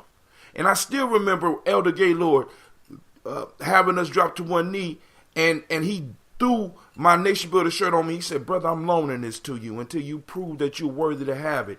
If you do not fulfill your duties, I will get my shirt back. If you fulfill your duties, it's yours, and you could come back next year." And I started working towards that. But if I would have went in there with an arrogance, like some other people who came and got bussed home, if I came in there with an arrogance and did some of the stuff to other people and that got sent home, I was able to do that successfully year after year because I humbled myself. And many of us don't understand what it means for us to humble ourselves, because the only way you can be receptive to learning is if you're humble. This is one of the issues that a lot of our children have with learning from the teacher. First off, the teacher ain't giving them respect, but then even when the teacher is giving them respect, a lot of our children have not been taught to be humble. Sit down. Be humble. Or reciprocity. Or just reciprocity. You have not been taught to give unto others what they give unto you. And that's what I tell my kids. I be like, I be having kids come in, because you already know. Want to call me uncle, want to call me daddy, want to call me cousin. I be like, family.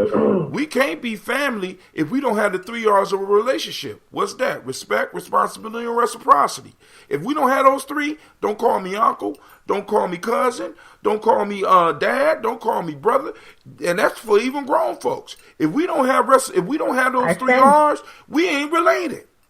You see what I'm saying? So I'm sorry. And when it comes to community, the thing that I look for in all my relations is a mutual functionality, something that I am constantly willing to give, and something that I'm constantly giving.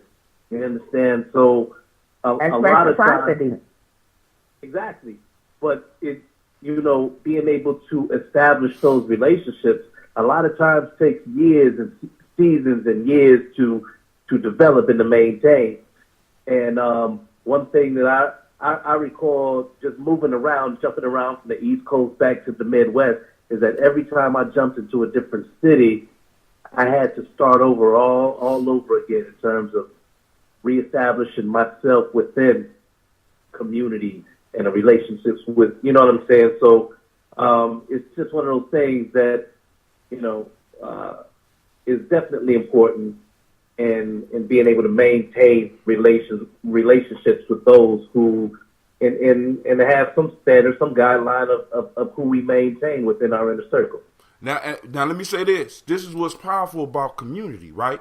Because now, once you understand structure, once you understand reciprocity, respect and responsibility, and you're able to function in one community, when you get transferred over, because let me tell you, I will have elders send me to places, and I will be able to step in with my rank. You understand what I'm saying? With the respect of the elders. I mean, I done had elders send me places, and as soon as I walk into the community, no matter how long I'm staying there, they treat me like family.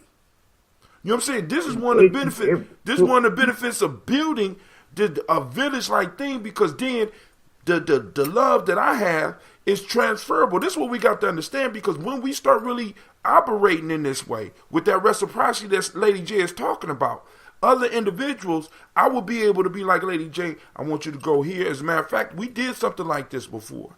Well, I need you to go here. You just pick up, people just pick up on energy, which is innate, right? Right. Now people are just picking up on energy. Not just on your, but they're not just putting on your energy. They're picking up on your relational, the relationship energy, because you come with a chain. When I went someplace, they didn't just pick up on my energy.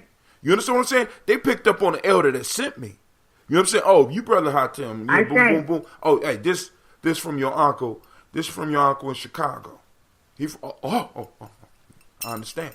This is, you know what I'm saying? Like, in certain circles, I could say Nomo's name, and motherfuckers know, right? You know.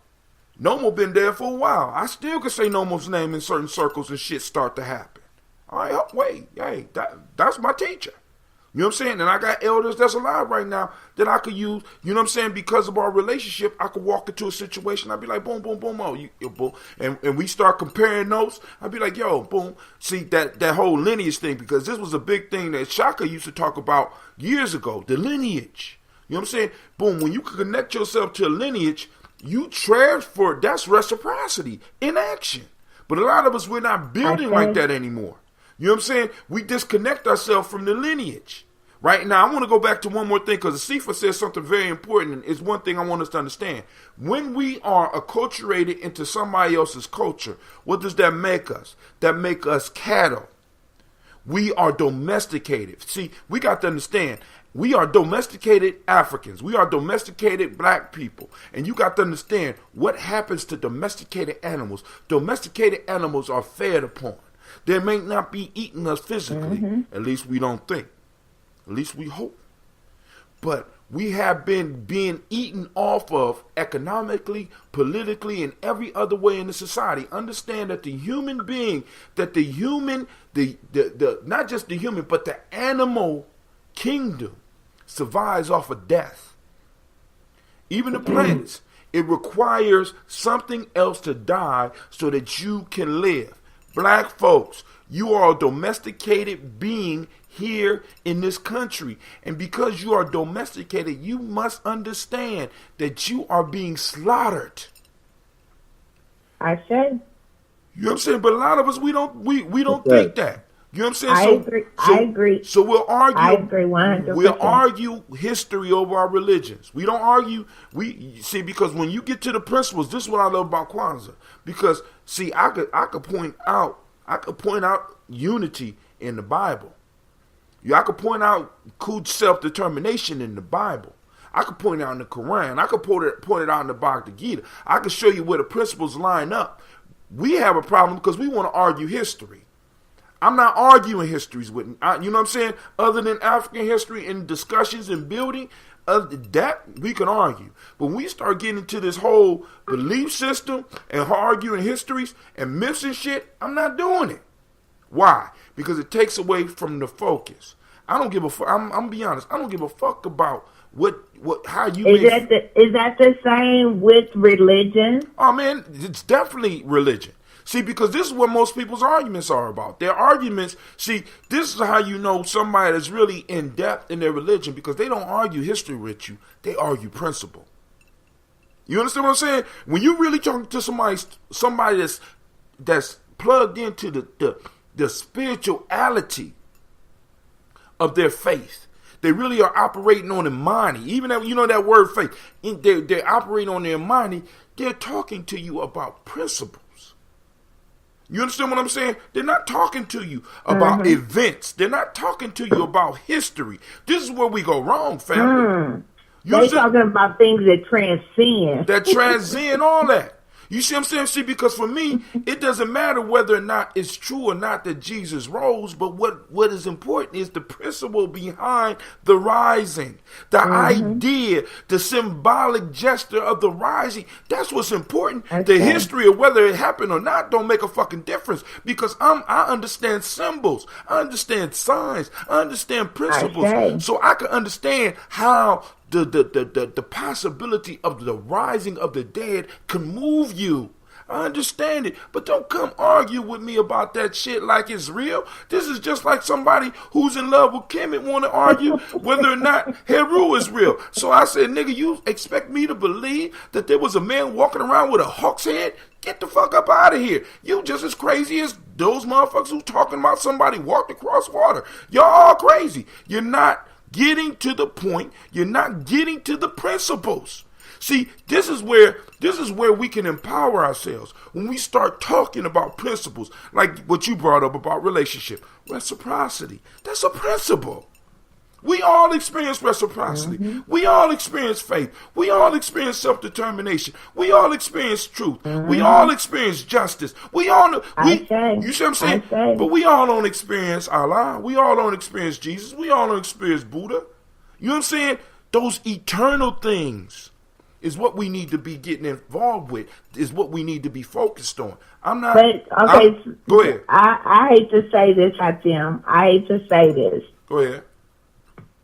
Please don't assassinate. I mean, just don't come against me. But I do believe that we experience when I teach. When I teach, it's part of the curriculum to teach religion, right? So a lot of districts and teachers would avoid teaching religion, right? A lot of teachers do not teach religion because they are afraid to teach religion, right? Which they should be. But my thing is, so they won't teach religion. They should be? No, I said they should be scared. See, because, for example, I don't understand why they're scared to teach religion when it's all tied in. See, when everything is tied in. See, but religion. Can I chime in on that one? Yeah, go ahead, bro. Sister, how you doing? I'm awesome. From my observation of it, I think reason why, from my understanding of it, is because a lot of them really have when they really have questions of their own faith and their own ideal of system of belief, if it's right and true and exact. I had to say this, as far as teaching how the principles of the religious systems are collectively one. And all of them got the same principles. That's what I was going to get. Right. They all got the same principles. They all got the same principles. Right. The principles are how they won. But then we got to be able to expose the fiction behind the principles. You feel what I'm saying? Behind, not the principles, but behind the fabricated process that they used. But you can't do that in school. Behind religion. Right. Not behind religion. You can't do that in school. But not behind the principles, because all of those religions are based off the same principles. They all teach the same. It's all in Hatim. Again, don't click me off your line, but it's all about religiosity. But hold on, listen. I'm sorry, it's all about your spirituality, but it's all about righteousness. But hold on, it's all about righteousness. Hold on. All of those religions are agree. Based on righteousness. I agree, but you can't teach that in school. This is why. Because most... Why can't you teach that in school? I'm about to tell you. Why Be patient. You teach that in school? Be patient. Sit down. Be humble. Listen. Listen. And because I need to get you on this, because what happened is you worked with the parents that I work with. the parents don't understand. So how are you going to elevate the children if the parents are still wrestling with the stories? Again, so for me to be, it wouldn't matter. It doesn't matter, because at the basics of of my African spirituality, at the basics you better of not my go into that African school with that heritage is this belief, and at the basics of every religion, at the basis is this idea of righteousness. Is this idea of this village, is this idea that is what is right is innate in us. Listen. So at the end of the day, I just got to say this: as teachers, at some point they got to figure out that your job is to cultivate responsible citizens. And part of being a responsible citizen is knowing the basic principles. Treat people how you want to be treated. Now, treat people how you want to be treated. The further we get away from the basics, the worse off we are. You don't have to teach that through a religious studies. See, because this is the point. The way that you think makes it dangerous for you to have a religious conversation. You do not understand being in the ministry. Wait, hold on, listen. Listen to me.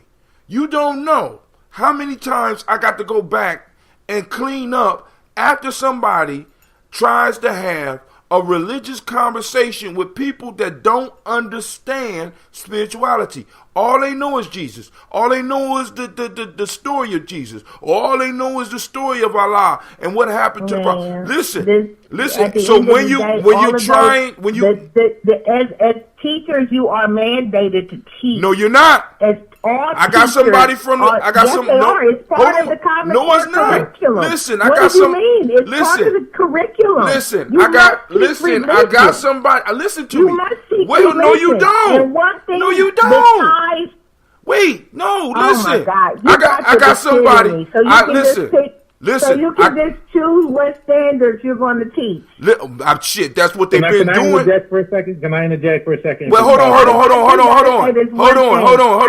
Wait, no, hold on. I got brother Joe Berry says that's my big brother Asifa. He's sending out shots. He also said something back when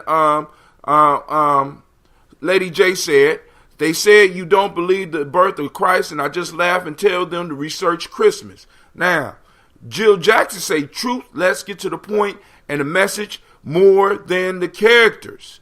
Man, and this hold on, this Dr. Jill Jackson, listen to me. She worked down well, I ain't gonna give her business, but listen, man, look, this topic don't pay, has too many consequences, and is not on a report card, so it ain't a priority to teachers. The whole religious discussion, family. No, hold on. Not true. Hold on. Let me that's finish reading. True. Let me finish reading. Because I didn't let you go, right? I haven't let you go. That's not a teacher's job. Teach, not required, is not required. That's not true. And listen. That's not true. Listen, Lady J. Don't make me come to your job and snatch your ass off the job because you about to put me on mute. You gonna put me on mute. You're not on mute. I'm not gonna put you on mute. Curriculum. Listen. That is grade curriculum. It's not a test. It's not a tested grade because you test sixth grade. You test sixth grade, but seventh grade curriculum you teach religion. You teach religion. It's part of the standard. Is that a common source? That's just like my people I got people in Whitehall. When I did my student teaching, I got people in Whitehall that refuse to teach the chapters out the book. Because they want to keep their job. They refuse to teach the chapters because out they the book. want to keep their job. You don't even listen to me. How can you teach American history if you don't teach racism? If you don't listen teach to me. Wait, hold on. Time out. You got. Hold on. We're crossing wires now because we was just talking about you. Now you back on the slavery piece. Now a teacher should be able to teach. But hold on. I can understand why I'm talking about the curriculum. Listen. The only thing I'm saying, and this is my opinion. We ain't even got to argue this. Sister, it is not wise when you are dealing with people that are basically at a zombie level of existence to go in and tamper with the faith. All that's because they're operating on blind faith. Wait, hold on. No, you don't. No, you don't, because you got to come back. I do. Listen to me. No, when you do that, comeback. Listen, I don't have a comeback. It is very dangerous. Is that any teacher, any teacher, certified teacher that teaches in a state that teaches Common Core, that has standards, you are to teach the religion because it is part of history. No. Listen to me. You can't teach world history without teaching world religion. Bullshit. So you teach That's about bullshit. Because they've been teaching world history without your black ass for a long time. Listen to me. I'm going to shut up. Listen to me. I'm going to shut up. I want to hear from your friends. I still love you, Lady J. Can I ask you something? Can I ask you how tall are you? How tall are you? Who are you referring to? I'm referring to the gentleman on the phone call. And I asked him. I know how tall he is. Now you flirting? What's going on, girl? I'm not flirting. I'm wondering if I know this man. I'm asking how tall is he? No, you talk. There's several people in line. Asifa is 6'1". I'm sorry? Asifa is 6'1". Oh, okay. Got it. Okay. Can I interject for a second, Brother Atim, if I may, since this is your show, I'm get permission. Go ahead, man. You ain't got to. You better jump in. This is how we get down here. This is okay. Family. Well, I'm always courteous and respectful. First of all, secondly, that's the reason why it is so important to have our own institutions of education, so we could teach the way we want to teach in terms of the principles. If it's the religious principles that you want to teach on based on, that's fine. I have no problem with that. But for me, way I'm starting to set up our think tanks. We're getting ready to do our think tanks again, and for a tribal, Mata tribal nation. And we're going to actually start teaching about corrective education and corrective history and corrective teaching as far as religious principles. Not religious principles, but our indigenous principles of who we were as a people before they became an institution of religious practice.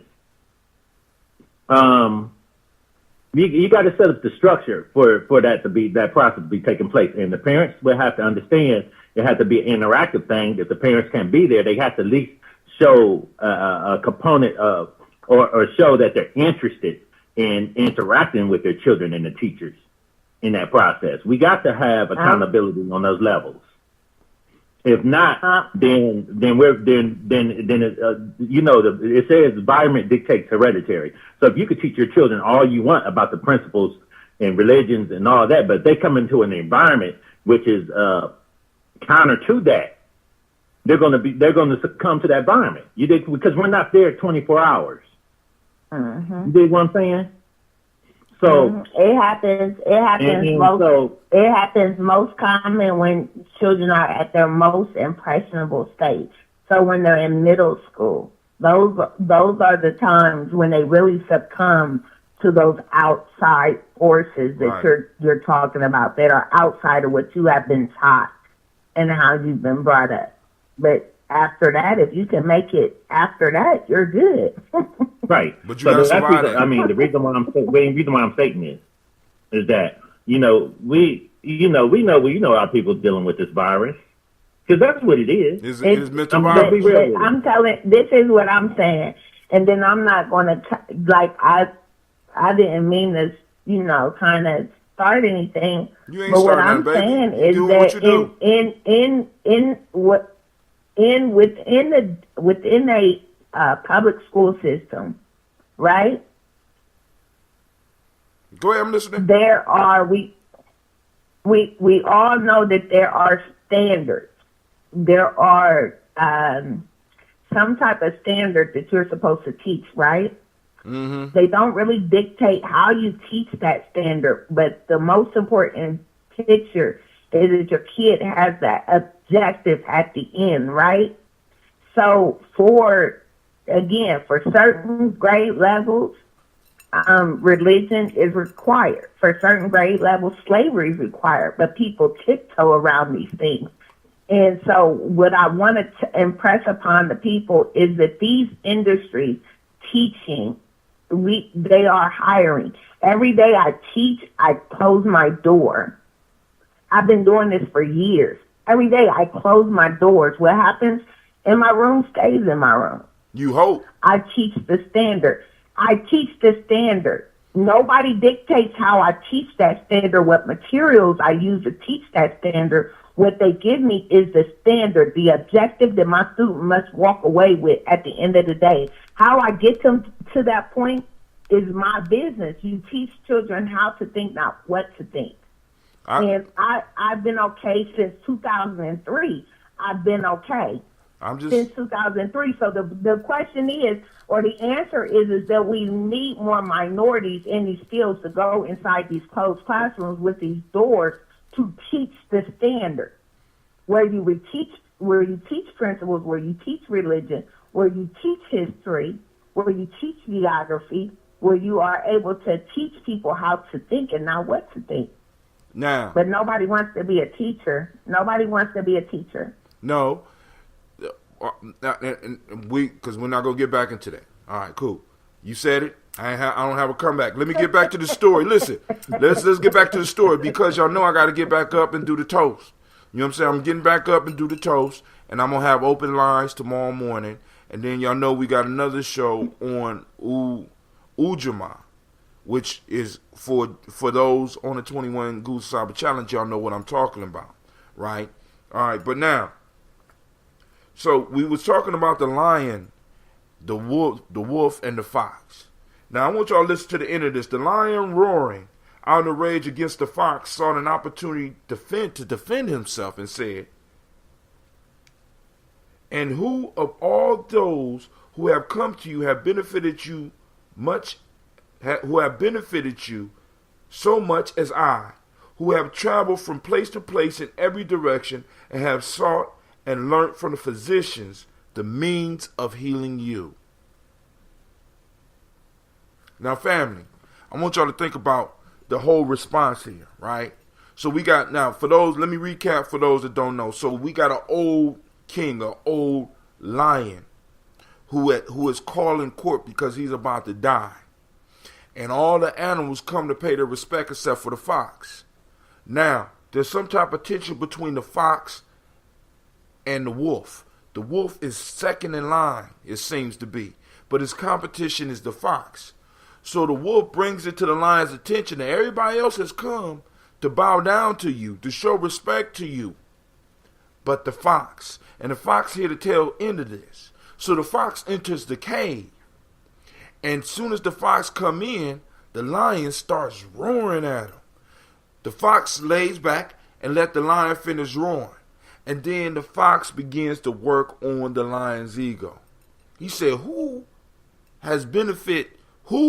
amongst these animals have benefited you more than I?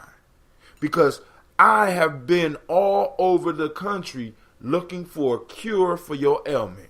When all of us know there's no cure for the ailment because the lion is dying from old age. He played towards the lion's ego. Family, now, this is a skill that some of us need to learn. Sometimes, some of us are so damn truthful and so damn honest that we chop off our own heads. You know what I'm saying? Before the enemy can even kill us. We kill ourselves before the enemy can even kill us. This fox played towards the ego and the vanity of this lion. I'm looking for a cure. So the lion immediately demanded, so now I want you to understand this. The position of power changed. Now the lion, rather than yelling at the fox, now has to ask or demand that the fox give him something. So now what the fox has done is made himself more valuable than any other animal in the kingdom because he has something that the lion needs. Black folks, we often give what our enemies need to them without a fight. We give them our forgiveness. We give them our principles. We give them our service. And we ask for stuff afterwards. That's totally backwards. That's like a prostitute asking to be paid after the sex has already taken place. I say. I like that, Hatim. I like that, brother Hatim. You know what I'm saying? We really, because listen. You mean you put the money on the dresser before the action? Yeah. You supposed to put right. You know what I'm saying? There's a scene in Dolomite where they demonstrate this principle. I thought roses was like Bitcoin. No. There's a scene in Dolomite where dude name was Joe Blow. So he got done doing his business with the prostitute, and the prostitute looked at him and said, "Hey, Joe, where my money?" Joe Blow say, "Listen, girl, I'm Joe Blow, the lover man. You ought to be paying me." So she had to get up and whoop on Joe to get Joe to give him the money. Listen, the fox wasn't going to give up his stuff easily. Now, this is what the fox said. Now, I want you to understand the power dynamic shift. The focus went off the wolf and the lion to the lion and the fox. And now the lion has to demand something from the fox, which means basically he has to act because the fox got something that the lion needs. So just in that one moment, that one statement, that one playing to the eagle, that one use of wisdom, that one use of slickness, family, we have to understand as a people, we are in the position of the fox. We are in the position of the rabbit. We are in the position of the spider and Nancy. We are in the position of the trickster. When you start looking into the spiritual realm, the trickster doesn't win because he's the strongest. He doesn't win because he's the fastest. He doesn't win because he is the best looking. The trickster wins because the trickster outsmarts everybody. I say.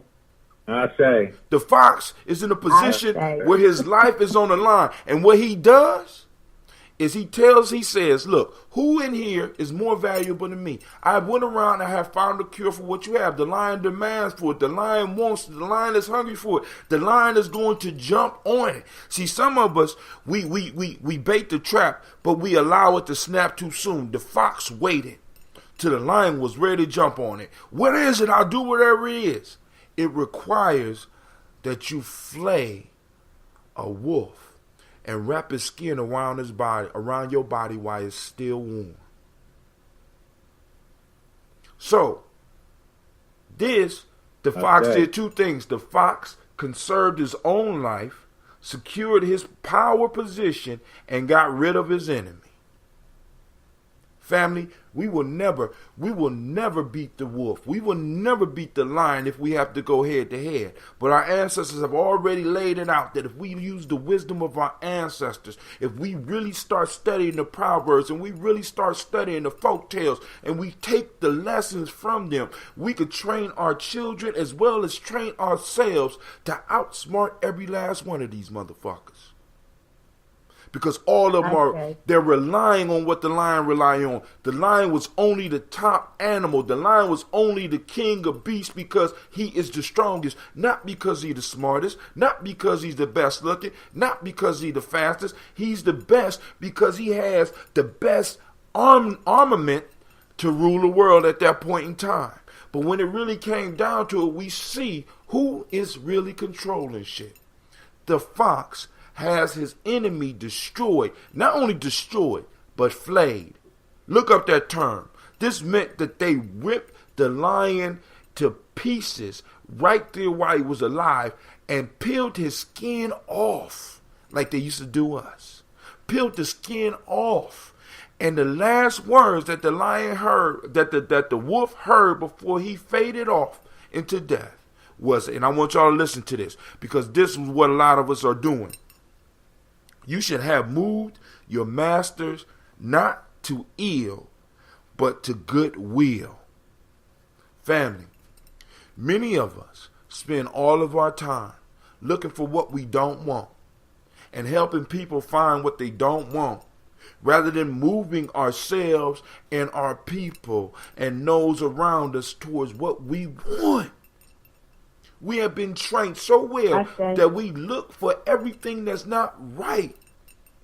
And we point it out to everybody. And we're moving our master and we're moving ourselves towards ill rather than towards goodwill. I agree. And if we want to bring unity, because I'm going to have to end it on this, family, I'm going to give everybody that's on here an opportunity to get a last word. If we want to move towards unity, the lesson for the day is one that should ring out for us into the new year. You should move your master not to ill, but to goodwill. And when I say master, family, I'm not talking about your boss. I'm talking about you. This is why I say every morning, activate your reticular formation and look for the principle that we're calling on that day. Kwanzaa is not a once a year thing. Kwanzaa is a daily thing. There's a reason there's 7 principles. It's the 7 principles. It's 7 days a week. Every day you could break down. You got 52 times each year to look for each one of those principles. Do the goddamn math. So we're gonna start with Lady J. You got any closing words? I do. I just want to kind of vibe with you on what you're saying. I tell each and every day is an opportunity for us to do one thing in respect to the revolution.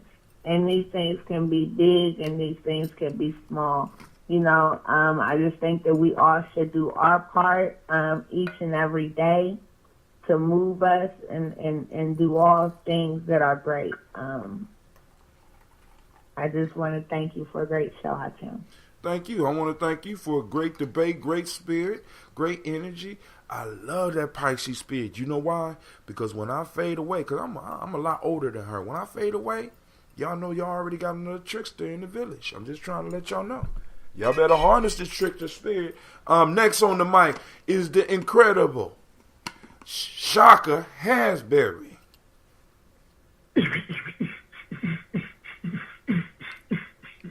He got his intro music. So, man, I really enjoyed. You know, like I said, I really had to use my telepathic powers. Just call in and get on the show today because there was no communication available. I can't even like look you up no more. Shaka, listen, dude. They don't even have you on my list no more, man. I can't even find you on my list. But I refriended you again. So look on your thing. I sent you a friend request. What you still doing up, big head? Okay. Yeah. So all right, yeah. That's all I really had to say right there. All right, so Asifa, you got any closing words, yes, my brother? Yes, sir. Thank you for allowing me on your show, brother. First of all, I just want to. One of my favorite quotes is by me, of course. Because I put it out there. Let's help each other to help ourselves. You know, that's my my quote that I'm gonna put out there for us. Let's help each other to help ourselves. And again, I'm gonna come out to Kwanzaa tomorrow. I'll be there, suited and booted, red, black, and green, and all power to the people. All power to the people. All right, family. I want to thank you for joining us. This has been Gye-Nyame Journey. Of course, you know, this has been Folktales for Grown Folks. Well, it's been grown folk talk where we did some wisdom mining. You heard us up in here wrestling with the dirt and knocking the dirt off the jewels that we got tonight. You know what I'm saying? I want to thank everybody that stopped in for a minute, and those of you that stuck around in the conversation and know that this is a Heart of a Simba production where we strive to blow up your old paradigms. Family, I will see you at Kwanzaa tomorrow. And I also will see you before that for the morning toasters at 5:15 a.m. I appreciate if everybody that's on the line will post up that we will be doing our morning conversation and saluting our personal ancestors. Every weekday mornings at 5:15 a.m. On the weekends, you catch me when you catch me. We're going to do it. We up, and I am out. Peace, family.